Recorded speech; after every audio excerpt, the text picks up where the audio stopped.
La méthode de l'éveil. S'abandonner à Dieu, c'est renoncer à l'ego. Tant que quelqu'un retient en lui son ego, je ne pense pas qu'il puisse avoir du succès d'aucune façon. Même Dieu ne pourra l'aider. Si vous avez de l'arrogance dans votre esprit, de l'ego, vous devez vous abandonner à Dieu, c'est-à-dire renoncer à votre ego. Vous vous abandonnez à la vie, à vous-même, au présent, à votre ici maintenant. Et vous serez tellement ami de vous-même que vous vous sentirez très proche du suprême. Vous serez aussi bien épanoui que proche de Dieu. Vous pourrez même prier à ce moment, dans toute l'harmonie.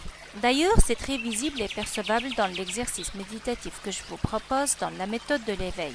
C'est extraordinaire ce repos éternel ressenti à travers la méditation. Cela vous servira maintenant, immédiatement. Or, si vous continuez avec l'ego, ces deux choses ne peuvent pas se rencontrer. Ego et Dieu ne se rencontrent jamais. C'est comme lait et beau, disgrâce et grâce, haine et amour.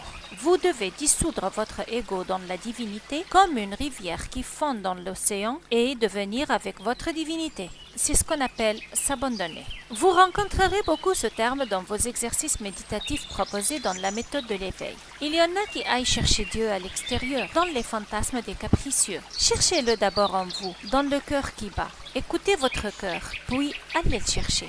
Vous le trouverez partout où vous êtes. Supprimez « je » de votre dictionnaire. Enlevez la racine et la mauvaise herbe mourra. Entrez en vous sans ce « je », J-E, et vous allez percevoir la paix qui vous rapprochera comme cela n'a jamais été de Dieu.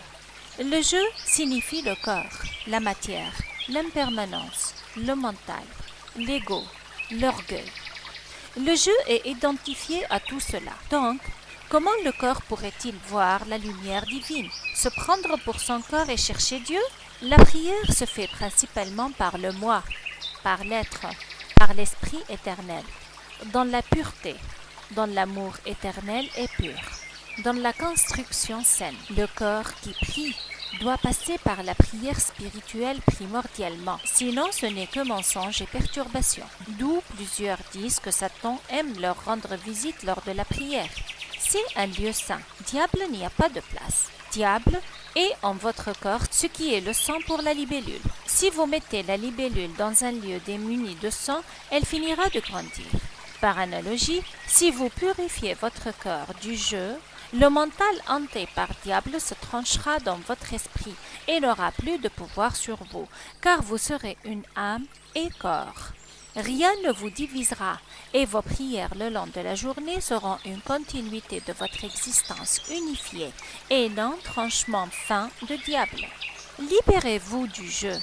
Supprimez ce terme de votre lexique et diable s'en va de votre territoire. Car si vous nourrissez sa présence, ni bonheur ni grâce ne seront possibles. Vous voyez bien les guerres au nom de l'islam? Elles devaient être au nom de diable, du mental qui leur dit que c'est l'islam. Notre religion est pure, sûre, élevée. Elle est une. Elle ne peut pas être amour et haine à la fois, ou meurtre et vie, ou être et paraître. Elle est une religion d'amour, de paix, de pardon, de beauté. Tout ce qui veut être interprété autrement ne dérive que du mental, qui divise et ne se divise, comme le couteau. Il se nourrit de ce qu'on y met et grandit, et durcit, mais ne se tranche jamais, jusqu'à l'éveil, jusqu'à votre éveil, jusqu'à l'éveil de tout le monde qui saura que Dieu est un, uni, unifié. Quand vous priez, ne restez pas en compagnie du jeu. Ne l'emportez pas avec vous. Donc, si vous comprenez ce que je suis en train de dire, immédiatement lorsque vous enlevez le jeu, dites-moi qui est en train de prier. Qui? C'est votre jeu qui est la cause de la souffrance. Vous comprenez? Je souffre. Je suis en train de mourir. C'est le jeu qui est le problème. Alors, il faut vous en débarrasser. Au lieu de chercher inutilement Dieu un peu partout, vous ne le trouvez jamais ailleurs de vous-même, dans votre paix éternelle, sans jeu. Plus vous le cherchez ailleurs, autant c'est les diversités, conflits, extrémisme, guerre, ou plutôt renoncement dans la douleur aussi. Mais Dieu est là. Il vous observe tout comme votre soi. Vous êtes le souffle de Dieu qui vous observe. Soyez à son image. Soyez à l'image de votre soi.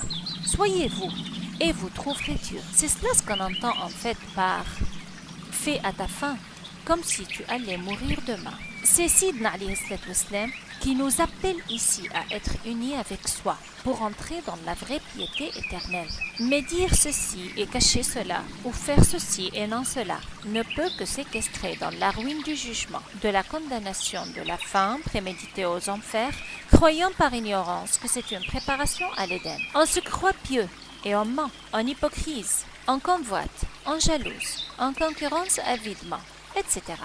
Quand bien même on lirait, relirait le livre saint, irait à la Mecque pour se pèleriner. Si on ne se purifie pas l'âme, on ne fait que de faux efforts pour accentuer la pénitence, voulant croire au mensonge d'être pieux. Pauvre piteux est celui qui renonce à l'éveil pour sentir Dieu très proche de son âme avant toute chose. Dieu, vous pouvez le chercher ailleurs puisqu'il est partout, dans tout, à tout moment. Seulement, si vous n'êtes pas vous, vous allez disparaître dans votre recherche. Vous n'arriverez ni à vous retrouver, ni à retrouver Dieu. Quand bien même vous prieriez dans les mosquées, la douleur est dans votre cœur, au fond de votre vie, en vous, car vous ne vous connaissez encore pas. Très bon développement à vous. Au revoir.